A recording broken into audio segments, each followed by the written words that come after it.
It's not that easy to categorize jobs. But here's a categorization scheme that's kind of general, but that's actually accurate. Okay, so the first dimension is complexity. Jobs range from simple to complex. A simple job is one that you can learn and then repeat. Okay, you don't need high levels of cognitive function for a simple job. If you have high levels of cognitive function, you'll learn the job faster. But once you learn it, you won't necessarily do it better. Okay, but now, a complex job is one where the requirements change on an ongoing basis. So most managerial jobs are like that, and all executive jobs are like that. And that requires a high level of general cognitive ability. That's the best predictor of success in complex jobs. Okay, so that's axis number one. Axis number two is creative / entrepreneurial versus managerial / administrative.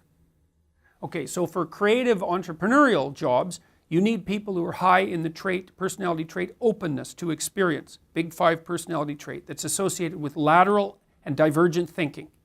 And those are creative types. And for managerial and administrative jobs, and those are jobs that are more algorithmic. And so, like, imagine the guardrails. You're a train on a track and you want to go down the track fast. You don't have to be creative to go down a track that's already laid down fast. You have to be conscientious. And so the best predictor, personality predictor for managerial and administrative jobs is trait conscientiousness. Okay, so there's a tension in organizations between lateral and divergent thinking and efficient movement forward. Now, if you know what you're doing, what you want is conscientious people. Because if you know what you're doing, you should just do it as efficiently as you can. But the problem is the world changes around you unexpectedly.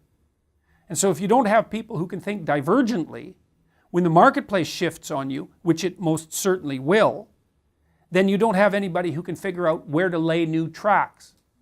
Now, it's really, really difficult for people, for corporations to get the balance between the entrepreneurial creative types and the managerial administrative types correct. And what I think happens, and I don't know this for sure, and the research on this isn't clear yet, what seems to happen is that when a company originates, the creative entrepreneurial types predominate. And they have to be flexible and move laterally to get the company established to begin with, and take risks and break rules and do all sorts of things that conscientious people are much less likely to be able to tolerate, let alone think up. But as the company establishes itself, the managerial administrative types pour in and take over. But if they take over too much, then the company gets so rigid it has no flexibility. Okay, so the first thing you need to do to manage a large enterprise is to understand that these are actually different people. Okay, so first of all, everyone is not creative. That's a lie. So we established this measurement instrument called the Creative Achievement Questionnaire, which is very widely used in creativity research now. Okay, and what you see, so what it does is it breaks down creativity into 13 dimensions: entrepreneurial, architectural, literary, dramatic, inventions, etc., business. You can imagine painting, etc. You imagine the 13 potential dimensions of creativity. And then it ranks order levels of creativity from 0, I have no training or talent in this area, to 10, I have an international reputation in this area. Okay. And then we plotted the scores. Okay. This is the distribution. Okay. It's not a normal distribution. 60% of the people who take the Creative Achievement Questionnaire score 0. Right, a tiny minority have high scores. And that's a Pareto distribution. It's a classic distribution of human productivity. So you always get a Pareto distribution, not a normal distribution when you're talking about productivity. Creative people are a distinct minority. They're a different kind of person. And they're a pain.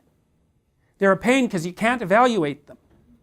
Right? It's like, how the hell do you evaluate a creative person? Because they keep changing the rules of evaluation. So they're a handful to manage, and they're always trying to play a new game. Well, that's a real pain if you want to get somewhere fast. So there's this terrible tension in organizations, and I think what generally happens is all the creative people are there at the beginning. They get chased out until you have nothing but managers and administrators. Then the environment shifts, then the company dies. And so the way that capitalism solves the problem of the tension between the creative types and the managerial types is it just lets companies die.